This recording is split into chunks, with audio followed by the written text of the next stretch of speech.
നമസ്കാരം. ഗൾഫ് ടുഡേയിലേക്ക് പ്രിയ പ്രേക്ഷകർക്ക് സ്വാഗതം. ഞാൻ അമൃത പടിക്കൽ. നോക്കാം വാർത്തകൾ വിശദമായി. ഇസ്രായേലായിരിക്കും ഇറാനെതിരെയുള്ള ആക്രമണത്തിന് തുടക്കമിടുക എന്ന് ഇറാൻ ഇന്റലിജൻസ് ഉദ്യോഗസ്ഥൻ. അമേരിക്ക യുദ്ധത്തിന് തുടക്കമിടില്ല എന്നും പ്രതികരണം. റഷ്യൻ ടെലിവിഷൻ ചാനലായ ആർടിയോടാണ് ഇറാൻ ഇന്റലിജൻസ് ഉദ്യോഗസ്ഥന്റെ വെളിപ്പെടുത്തൽ. ഈ മാസം 28-ന് അമേരിക്കൻ സ്റ്റേറ്റ് സെക്രട്ടറി മാർക്കോ റൂബിയോയും ഇസ്രായേൽ പ്രധാനമന്ത്രി ബെഞ്ചമിൻ നെതന്യാഹുവും തമ്മിൽ തെല്ലവീവിൽ ചർച്ച നടക്കും. 26-ന് ജനീവയിൽ മൂന്നാം ഘട്ട ഇറാൻ അമേരിക്ക ആണവ ചർച്ച നടക്കും. സമുദ്രാതിർത്തി സംബന്ധിച്ച് ഇറാഖ് ഐക്യരാഷ്ട്രസഭയിൽ സമർപ്പിച്ച ഭൂപടത്തിൽ ആശങ്ക രേഖപ്പെടുത്തി UAE. കുവൈത്തിന്റെ പരമാധികാരത്തെ കവരുന്നതാണ് ഇറാഖിന്റെ നീക്കമെന്ന് UAE അഭിപ്രായപ്പെട്ടു. കുവൈറ്റിന് പൂർണ്ണ പിന്തുണ നൽകുമെന്നും UAE വ്യക്തമാക്കി. കുവൈറ്റിന്റെ ഉടമസ്ഥതയിലുള്ള ഫിഷ്തൽ ഈദ്, ഫിഷ്തൽ ഈജി ഉൾപ്പെടെയുള്ള സമുദ്രമേഖലകളിൽ ഇറാഖിന്റെ നീക്കങ്ങൾ ഗുരുതര പ്രത്യാഘാതമുണ്ടാക്കുമെന്നാണ് UAEയുടെ വിലയിരുത്തൽ. കുവൈറ്റിന്റെ അവകാശങ്ങൾ ലംഘിക്കുന്ന തരത്തിലാണ് ഇറാഖ് ഐക്യരാഷ്ട്രസഭയിൽ ഭൂപടം സമർപ്പിച്ചിരിക്കുന്നത്. കുവൈറ്റിന്റെ അവകാശങ്ങൾ കവരുന്ന ഏത് നീക്കത്തോടും യോജിക്കാനാകില്ല. സുരക്ഷയും പരമാധികാരവും സംരക്ഷിക്കാൻ എന്നും UAE ഒപ്പമുണ്ടാകും. 1982-ലെ ഐക്യരാഷ്ട്രസഭയുടെ സമുദ്ര നിയമങ്ങൾ ഇറാഖ് പാലിക്കണമെന്നും UAE ആവശ്യപ്പെട്ടു. ചർച്ചകളിലൂടെയും നയതന്ത്ര ഇടപെടലുകളിലൂടെയും പ്രശ്നങ്ങൾ രമ്യമായി പരിഹരിക്കണം. സംഘർഷത്തിലേക്ക് നയിക്കുന്ന പ്രകോപനങ്ങൾ സൃഷ്ടിക്കരുത്. സുരക്ഷയും സുസ്ഥിരതയുമാകണം എല്ലാവരുടെയും ലക്ഷ്യം.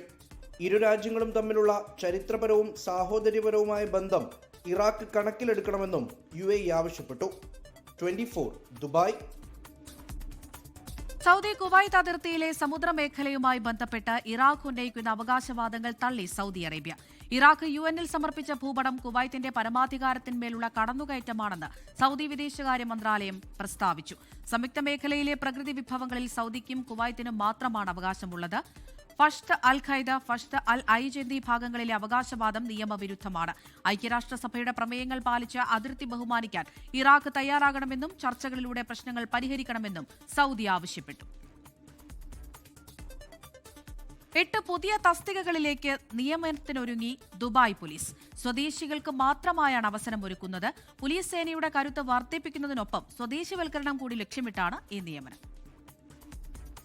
Protection officer, investigation officer, jail സുരക്ഷാ officer, riot control officer, raids officer, call receiver, patrol officer, aviation സുരക്ഷാ ഇൻസ്പെക്ടർ എന്നീ തസ്തികകളിലേക്കാണ് നിയമനം നടക്കുന്നത്. മാർച്ച് 31-ന് മുൻപ് അപേക്ഷകൾ ദുബായ് പോലീസ് റിക്രൂട്ട്മെന്റ് ലിങ്ക് വഴി സമർപ്പിക്കണം. UAE പൗരന്മാർക്ക് മാത്രമാണ് അപേക്ഷിക്കാനാവുക. 18 വയസ്സ് തികഞ്ഞ 165 സെന്റിമീറ്ററിൽ കൂടുതൽ നീളമുള്ളവർക്കാകും അവസരം നൽകുക. വൈജ്ഞാനികവും പ്രായോഗികവുമായ കഴിവുകൾ വിലയിരുത്തുന്ന സ്മാർട്ട് ടെസ്റ്റുകൾ, അഭിമുഖങ്ങൾ എന്നിവയ്ക്ക് ശേഷമാകും നിയമനം. മെഡിക്കൽ ഫിറ്റ്നസ് റിപ്പോർട്ട് നിർബന്ധമാണ്. സുരക്ഷ, സൈനിക, സിവിൽ അതോറിറ്റികളിൽ നിന്ന് പുറത്താക്കിയവർക്ക് അപേക്ഷ നൽകാനാകില്ല. പൗരന്മാരുടെ കഴിവ് വളർത്തിയെടുക്കാനുള്ള ദുബായ് പോലീസിന്റെ പ്രതിബദ്ധതയാണ് ഈ അവസരങ്ങൾ സൃഷ്ടിക്കുന്നതിലൂടെ വ്യക്തമാകുന്നതെന്ന് മാനവവിഭവശേഷി department director brigadier Rashid Abdullah വ്യക്തമാക്കി. ദുബായ് പോലീസ് തങ്ങളുടെ മാനവവിഭവശേഷി വർദ്ധിപ്പിച്ചു വരികയാണ്. സ്വദേശികൾക്ക് നിയമനം നൽകുന്നത് വഴി രാഷ്ട്രത്തിന്റെയും പോലീസ് സേനയുടെയും കരുത്ത് പലതരത്തിൽ വർദ്ധിപ്പിക്കാനാകുമെന്നും അദ്ദേഹം പറഞ്ഞു. 24 ദുബായ്. വിശുദ്ധ റമദാൻ മാസത്തിന്റെ ഭാഗമായി സൗദി അറേബ്യയിൽ തടവുകാർക്ക് രാജകീയ മാപ്പ് പ്രഖ്യാപിച്ചു. സൽമാൻ രാജാവിന്റെ പ്രത്യേക നിർദ്ദേശപ്രകാരം പൊതു അവകാശ കേസുകളിൽ ഉൾപ്പെട്ടവർക്കാണ് ഈ ആനുകൂല്യം ലഭിക്കുക. ഉത്തരവിന് പിന്നാലെ തടവുകാരെ മോചിപ്പിക്കാനുള്ള നടപടികൾ ആഭ്യന്തര മന്ത്രാലയം വേഗത്തിലാക്കി. വിശുദ്ധ റമദാൻ മാസത്തിന്റെ ചൈതന്യം ഉൾക്കൊണ്ടാണ് തടവുകാരെ മോചിപ്പിക്കാൻ സൗദി ഭരണാധികാരി സൽമാൻ രാജാവ് നിർദ്ദേശിച്ചത്. ഉത്തരവിന് പിന്നാലെ പൊതു അവകാശ കേസുകളിൽ ശിക്ഷിക്കപ്പെട്ട തടവുകാർക്ക് മാപ്പ് നൽകാനും അവരെ എത്രയും വേഗം മോചിപ്പിക്കാനുമുള്ള നടപടികൾക്ക് ആഭ്യന്തര മന്ത്രാലയം തുടക്കം കുറിച്ചു. സ്വദേശികളും വിദേശികളുമായ നൂറുകണക്കിന് തടവുകാർക്ക് ഈ ഉത്തരവിന്റെ ഗുണഫലം ലഭിക്കും. ഉത്തരവ് അടിയന്തരമായി നടപ്പിലാക്കാൻ ആഭ്യന്തരമന്ത്രി Amir Abdul Aziz bin Saud bin Nayef ബന്ധപ്പെട്ട വകുപ്പുകൾക്ക് നിർദ്ദേശം നൽകി. തടവുകാരെ സമൂഹത്തിന്റെ മുഖ്യധാരയിലേക്ക് മടക്കിക്കൊണ്ടുവരാനും അവർക്ക് പുതിയൊരു ജീവിതം സമ്മാനിക്കാനുമുള്ള ഭരണാധികാരികളുടെ കരുതലാണ് ഇതെന്ന് അദ്ദേഹം വ്യക്തമാക്കി. ഭരണകൂടം തടവുകാരോട് കാണിക്കുന്ന ഈ വലിയ മാതൃകയ്ക്ക് സൽമാൻ രാജാവിനും കിരീടാവകാശി മുഹമ്മദ് ബിൻ സൽമാൻ രാജകുമാരനും ആഭ്യന്തരമന്ത്രി നന്ദി അറിയിച്ചു. പുണ്യമാസത്തിൽ അർഹരായ തടവുകാരെ ജയിൽ മോചിതരാക്കി കുടുംബത്തോടൊപ്പം ജീവിക്കാൻ അവസരമൊരുക്കുകയാണ് മന്ത്രാലയത്തിന്റെ ലക്ഷ്യം. 24 ജിദ്ദ. ഗ്ലോബൽ തെക്ക് ഓഡിയൻസ് ഫോറം UAE ഘടകത്തിന്റെ ഇഫ്താർ മീറ്റ് ദുബായിൽ വിപുലമായി നടന്നു. കേരളത്തിൽ നിന്ന് എത്തിയ വിശിഷ്ടാതിഥി EK അബൂബക്കർ മുസ്ലിയാർ പ്രാർത്ഥനയ്ക്ക് നേതൃത്വം നൽകി. ഒരുമയിലൂടെ മാനവികത ഉയർത്തിപ്പിടിക്കുകയാണ് ഇത്തരം കൂട്ടായ്മയുടെ ലക്ഷ്യമെന്ന് പ്രസിഡന്റ് ഷെഹനാസ് തിക്കോടി പറഞ്ഞു. ബഷീർ നടമ്മൽ, ഷാമിൽ മൊയ്തീൻ, ബിജു PP എന്നിവർ ഇഫ്താർ ക്രമീകരണങ്ങൾക്ക് നേതൃത്വം നൽകി. ഈ റമദാനിൽ മുമ്പ് നമ്മളിൽ ഉണ്ടായിരുന്നതും ഇന്ന് നമ്മളിൽ ഇല്ലാത്തതുമായ ഈ ബന്ധങ്ങൾ, കുടുംബ ബന്ധങ്ങൾ, സൗഹാർദ്ദ ബന്ധങ്ങൾ എല്ലാം നഷ്ടപ്പെട്ടു പോകുന്ന ഒരു കാലഘട്ടത്തിൽ ഇത്തരം ഇഫ്താറുകൾ മുഖേന അതിനെ വീണ്ടെടുക്കലും പരിഹരിക്കലും വളരെ അനിവാര്യമാണ്. വളരെ ഏറെ സന്തോഷമുണ്ട്. വളരെ പ്രാതിനിധ്യം കൊണ്ട് സമ്പന്നമായ ഒരു വേദിയാണ് GTFന്റെ വേദി. ഇതിൽ നമുക്ക് ഒരുപാട് അതിഥികൾ മുഖ്യമായിട്ട് എത്തിയിട്ടുണ്ട്. അതിലേറ്റവും പ്രധാനപ്പെട്ടത് നാട്ടിൽ നിന്നുള്ള EK അബൂബക്കർ മുസ്ലിയാറാണ്. അദ്ദേഹം നിരവധി പള്ളികളുടെ കാലിയാണ്. അദ്ദേഹം നമ്മുടെ വിശിഷ്ടാതിഥിയായിട്ടെത്തി പ്രാർത്ഥനയ്ക്ക് നേതൃത്വം നൽകി. അതോടൊപ്പം തന്നെ ഈ ഒരു മഹനീയമായ സദസ്സിനെ ഏറ്റവും സമ്പന്നമാക്കുന്ന രൂപത്തിലുള്ള ഒരുപാട് വിശിഷ്ടാതിഥികളെത്തി. UAEയിൽ പെരുന്നാൾ അവധി പ്രഖ്യാപിച്ചു. സർക്കാർ മേഖലയിൽ 4ഉം സ്വകാര്യ മേഖലയിൽ 3 ദിവസമാണ് അവധി.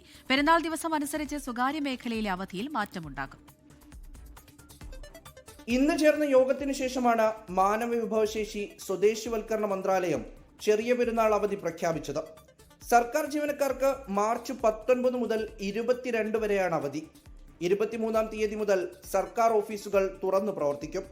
സ്വകാര്യ മേഖലയിലെ ജീവനക്കാർക്ക് മാർച്ച് 19 മുതൽ 21 വരെ 3 ദിവസമാണ് അവധി പ്രഖ്യാപിച്ചിരിക്കുന്നത്. എന്നാൽ റമദാൻ 30 പൂർത്തിയായ ശേഷം 20-നാണ് ചെറിയ പെരുന്നാൾ വരുന്നതെങ്കിൽ 22 വരെ അവധി നീളും. അവധി പ്രഖ്യാപിച്ചതോടെ നാട്ടിൽ പോകാനുള്ള തയ്യാറെടുപ്പിലാണ് മലയാളികൾ ഉൾപ്പെടെയുള്ള പ്രവാസികൾ. വാർഷിക അവധിയടക്കം ഈ സമയത്തെടുത്താൽ കൂടുതൽ ദിവസം നാട്ടിൽ നിൽക്കാനാകുമെന്നും ഇവർ കണക്കുകൂട്ടുന്നു. നിലവിൽ റമദാൻ മാസത്തിൽ നൽകിയ തൊഴിലിളവുകൾ എല്ലാവരും പാലിക്കണമെന്ന് മന്ത്രാലയം ഓർമ്മപ്പെടുത്തി. സ്വകാര്യ മേഖലയിൽ കൂടുതൽ സമയം തൊഴിലാളികളെ ജോലി ചെയ്യിപ്പിച്ചാൽ കർശന നടപടി ഉണ്ടാകുമെന്നും മുന്നറിയിപ്പുണ്ട്. 24 ദുബായ്. സൗദി അറേബ്യയുടെ 3 നൂറ്റാണ്ടിലധികം നീളുന്ന ഐതിഹാസിക ചരിത്രത്തിന്റെ സ്മരണ പുതുക്കിയാണ് രാജ്യം കഴിഞ്ഞ ദിവസം സ്ഥാപക ദിനം ആഘോഷിച്ചത്. ജിദ്ദയിലെ അമീർ മാജിദ് പാർക്കിൽ നടന്ന വിപുലമായ ആഘോഷ പരിപാടികളിൽ സ്വദേശികളും വിദേശികളുമായ ആയിരക്കണക്കിന് പേർ പങ്കെടുത്തു.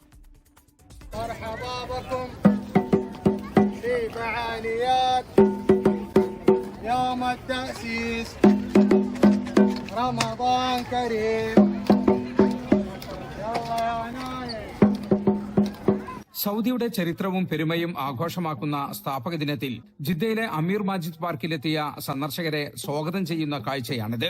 രാജ്യത്തിന്റെ വിവിധ ഭാഗങ്ങളിൽ വൈവിധ്യമാർന്ന പരിപാടികൾ നടന്നു. 300 വർഷങ്ങൾക്ക് മുമ്പ് ഇമാം മുഹമ്മദ് ബിൻ സൗദിന്റെ നേതൃത്വത്തിൽ ആദ്യ സൗദി രാജ്യം സ്ഥാപിതമായതിന്റെ ഓർമ്മ പുതുക്കുന്നതായിരുന്നു ഓരോ പരിപാടിയും. ചരിത്രമുറങ്ങുന്ന ദിർരിയയിലെ ആദ്യകാല ആസ്ഥാനത്തിന്റെയും കോട്ടകളുടെയും പുനർനിർമ്മിതി പഴയ കാലത്തിലേക്കുള്ള ഒരു തിരിച്ചുപോക്കായി മാറി.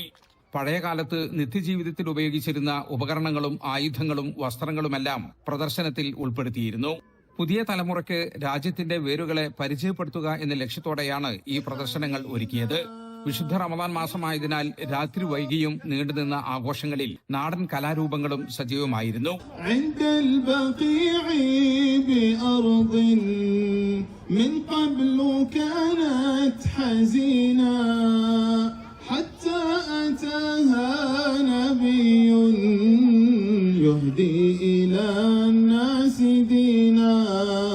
അറബി കവിതകളുടെയും പരമ്പരാഗത സംഗീതത്തിന്റെയും അകമ്പടിയോടെ നടന്ന പരിപാടികൾ കാണികളുടെ മനം കവർന്നു.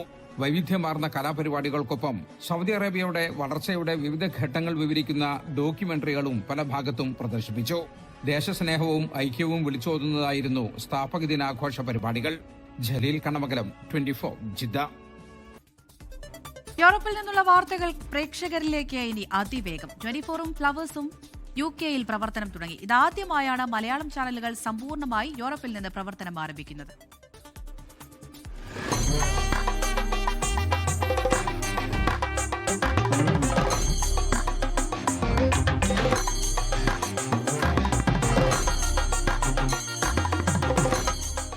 യൂറോപ്പിൽ നിന്നുള്ള വാർത്തകളും വിശേഷങ്ങളും അതിവേഗം പ്രേക്ഷകരിലേക്ക് എത്തിക്കുകയാണ് 24ഉം ഫ്ലവേഴ്സും. UK-യിൽ ആധുനിക സൗകര്യങ്ങളോടെയാണ് ചാനലുകളുടെ പ്രവർത്തനം തുടങ്ങുന്നത്. Good morning with Sreekandan Nair പരിപാടിക്കിടെ 24 chief editor R. Sreekandan Nair ചാനലുകളുടെ UK-യിൽ നിന്നുള്ള പ്രവർത്തനം ഔദ്യോഗികമായി പ്രഖ്യാപിച്ചു. ആദ്യമായിട്ടാണ് ഒരു മലയാളം വാർത്താ ചാനൽ ഒരുപക്ഷെ UK പ്രവർത്തനം ആരംഭിക്കുന്നത്. അതുപോലെ ഒരു എൻ്റർടൈൻമെൻറ്റ് ടെലിവിഷൻ ചാനൽ എന്ന നിലയിൽ ഫ്ലവേഴ്സും ആദ്യമായിട്ടാണ് യൂറോപ്പിലെത്തുന്നത്. അപ്പോൾ ഈ UK അയർലൻഡിലും 2 മലയാളം ചാനലുകൾ സമ്പൂർണ്ണമായി പ്രവർത്തനം തുടങ്ങുന്ന ഒരു ത്രില്ല് തീർച്ചയായിട്ടും എനിക്കുണ്ട്. ഈ UK മാധ്യമരംഗത്ത് വളരെ വർഷങ്ങളുടെ പരിചയമുള്ള അവാര മീഡിയയാണ് 24-ൻ്റെയും ഫ്ലവേഴ്സിൻ്റെയും UK ഫ്രാഞ്ചൈസികളായി പ്രവർത്തിക്കുക. അവരാണ് നമുക്ക് വേണ്ടി അവിടെ നിന്ന് വാർത്തകൾ കളക്ട് ചെയ്യുന്നതും എൻ്റർടൈൻമെൻറ്റ് ടെലിവിഷൻ ചാനൽ ഫ്ലവേഴ്സിന് വേണ്ടി കാര്യങ്ങൾ തയ്യാറാക്കുന്നതും. ചരിത്രത്തിലാദ്യമായാണ് മലയാളം ചാനലുകൾ യൂറോപ്പിൽ നിന്ന് പ്രവർത്തനം ആരംഭിക്കുന്നത്. വാർത്തകൾ കൃത്യമായി പ്രേക്ഷകരിലേക്ക് എത്തിക്കാൻ 24-ന്റെ സംഘവും UK-യിലുണ്ട്. മാധ്യമരംഗത്ത് വർഷങ്ങളുടെ പരിചയമുള്ള അവാര മീഡിയയാണ് ചാനലുകളുടെ UK-യിലെ ഫ്രാഞ്ചൈസി.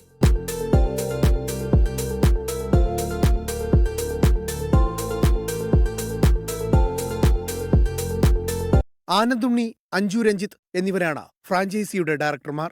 ഫിയാസ് പാലാപ്പറമ്പിൽ എഡിറ്റോറിയൽ ടീമിനെ നയിക്കും. UK-യിലെ എക്സ്റ്റർ ഡെവോണിൽ നിന്നാണ് 24-ന്റെ പ്രവർത്തനം. സാർ, ഇതുവരെ UK-യിലെ മലയാളികൾക്ക് ഇങ്ങനെ ഒരു ചാൻസ് കിട്ടിയിട്ടില്ല. നമ്മൾ ഒരു ന്യൂസ് ചാനലായാലും ഒരു എന്റർടൈൻമെന്റ് ചാനലായാലും അവർക്ക് അതിനുള്ള അവസരം ഇല്ലായിരുന്നു. UK മലയാളികൾക്ക് ഫ്ലവേഴ്സും 24-ഉം വരുന്നതോടുകൂടി അവരുടെ കഴിവുകളും കൂടെ അവതരിപ്പിക്കാനായിട്ടുള്ള ഒരു വേദി കിട്ടുന്നുണ്ട്. മെയിനായിട്ട് നമ്മുടെ സരുണാണ് നമ്മുടെ മാസ്റ്റർ ബ്രെയിൻ സരുണാണ്. അപ്പോൾ നിങ്ങൾക്ക് വാർത്തകളൊക്കെ വളരെ വേഗത്തിൽ എത്തിക്കാൻ പറ്റും എന്ന് വിശ്വസിക്കുന്നു. തീർച്ചയായിട്ടും യഥാർത്ഥത്തിൽ അത് നല്ല കാര്യമാണ്. അഞ്ജലി ദേവരാജൻ, സുമംഗല, സോനു ജോർജ്, നോയൽ നോബി, വൈശാഖ് രാജീവ് എന്നിവർ അടങ്ങുന്നതാണ് 24-ന്റെ UK വാർത്താ സംഘം.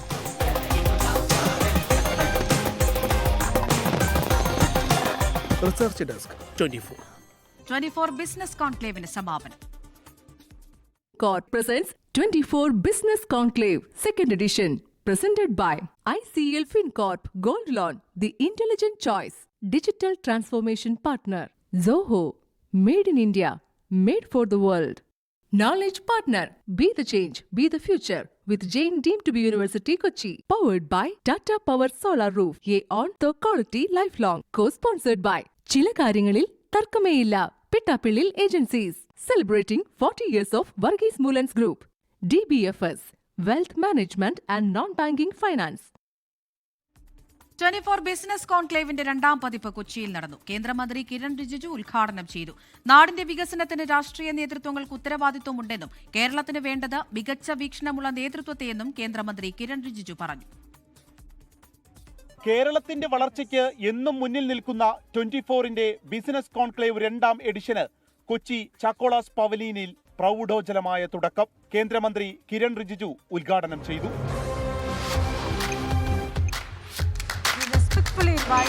Honorable Minister Shri Kiran Rijiju to inaugurate the conclave by pressing the ceremonial buttons to unveil the... കേരളത്തിന്റെ വിശാലമായ തീരമേഖല വികസനത്തിൽ സംസ്ഥാനത്തിന്റെ സമ്പത്താണ്.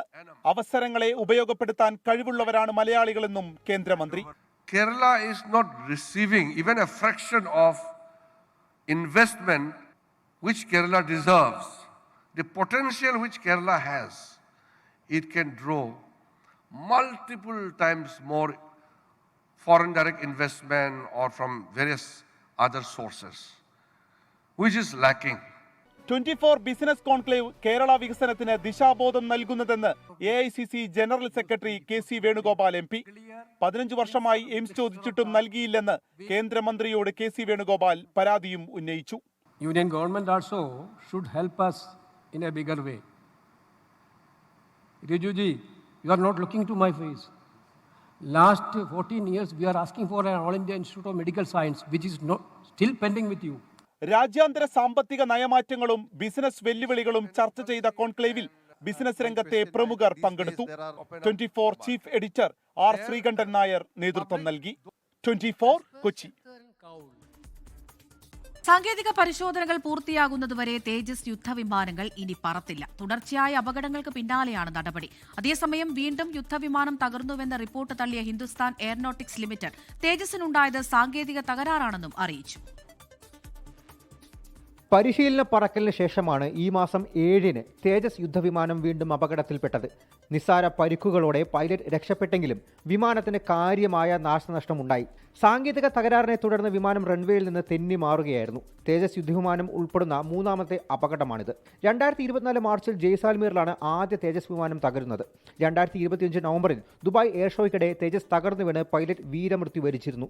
ഫെബ്രുവരി 7 അപകടത്തോടെയാണ് ഇപ്പോൾ ഇന്ത്യയുടെ അഭിമാനമായ തേജസ് യുദ്ധവിമാനങ്ങൾ ഗ്രൗണ്ട് ചെയ്തത്. ഏതാണ്ട് 30ഓളം ഒറ്റ സീറ്റ് തേജസ് യുദ്ധവിമാനങ്ങളാണ് പറക്കൽ നിർത്തിയത്. എന്നാൽ സാങ്കേതിക തകരാർ ശരിവെച്ച ഹിന്ദുസ്ഥാൻ എയറോനോട്ടിക്സ് ലിമിറ്റഡ് വിമാനം തകർന്നുവെന്ന റിപ്പോർട്ടുകൾ തള്ളി. യുദ്ധവിമാനങ്ങളിൽ ലോകത്തിലെ ഏറ്റവും മികച്ച സുരക്ഷാ റെക്കോർഡ് തേജസിനുണ്ടെന്നും പ്രശ്നപരിഹാരത്തിനായി വ്യോമസേനയുമായി ചേർന്ന് പ്രവർത്തിക്കുന്നുണ്ടെന്നും HAL വാർത്താക്കുറിപ്പിലൂടെ അറിയിച്ചു. 24 ഡൽഹി. മുണ്ടക്കൈ ചൂരൽമല ദുരന്തബാധിതർക്കായുള്ള വയനാട് ടൗൺഷിപ്പ് ഉദ്ഘാടനം നീട്ടിവെച്ചു. മറ്റന്നാൾ നിശ്ചയിച്ചിരുന്ന ഉദ്ഘാടനം മാർച്ച് 1 മാറ്റിയത്. റോഡ് അടക്കമുള്ള നിർമ്മാണ പ്രവൃത്തികൾ പൂർത്തീകരിക്കാനുണ്ട് എന്നാണ് റവന്യൂ വകുപ്പിന്റെ വിശദീകരണം. 178 വീടുകളുടെ താക്കോൽദാന ചടങ്ങാണ് നടത്താനിരുന്നത്. മറ്റന്നാൾ നിശ്ചയിച്ചിരുന്ന ഉദ്ഘാടനമാണ് മാർച്ച് 1 മാറ്റിയത്. റോഡ് അടക്കമുള്ള നിർമ്മാണ പ്രവൃത്തികൾ പൂർത്തീകരിക്കാനുണ്ടെന്നാണ് റവന്യൂ വകുപ്പിന്റെ വിശദീകരണം. ആദ്യഘട്ടത്തിൽ 178 ഗുണഭോക്താക്കൾക്കായിരുന്നു താക്കോൽ കൈമാറാൻ നിശ്ചയിച്ചിരുന്നത്. നറുക്കെടുപ്പിലൂടെ തങ്ങളുടെ വീടുകൾ എവിടെയാണെന്നുള്ളതും ഗുണഭോക്താക്കൾക്ക് വ്യക്തമായിരുന്നു. സ്വന്തമാകാൻ പോകുന്ന വീടുകളുടെ അറ്റകുറ്റപ്പണികൾ അടക്കം നിരീക്ഷിച്ചു വരികയായിരുന്നു ദുരന്തബാധിതർ. വാസയോഗ്യമാകാൻ ഇനിയും മാസങ്ങളെടുക്കുമെന്ന പ്രതിപക്ഷത്തിന്റെ ആരോപണം ശക്തമായിരുന്നു. ചടങ്ങ് നടത്താനിരുന്ന ടൗൺഷിപ്പിലെ വേദിയുടെ പ്രവൃത്തികളും ഏതാണ്ട് പൂർത്തിയായപ്പോഴാണ് തീയതി മാറ്റം. മുസ്ലിം ലീഗിന്റെ 1ാം ഘട്ട വീട് കൈമാറ്റം 28 നടക്കാനിരിക്കെയാണ് നിലവിലെ തീയതി മാറ്റം. 24 വയനാട്. ലോകത്തെവിടെയായാലും ഏത് സമയത്തും 24 വാർത്തകളും ഓഗ്മെന്റഡ് റിയാലിറ്റി പാക്കേജുകളും എക്സ്പ്ലെയിനറുകളും വിശദമായി കാണാൻ ഞങ്ങളുടെ യൂട്യൂബ് ചാനൽ നിങ്ങൾക്ക് സബ്സ്ക്രൈബ് ചെയ്യാം.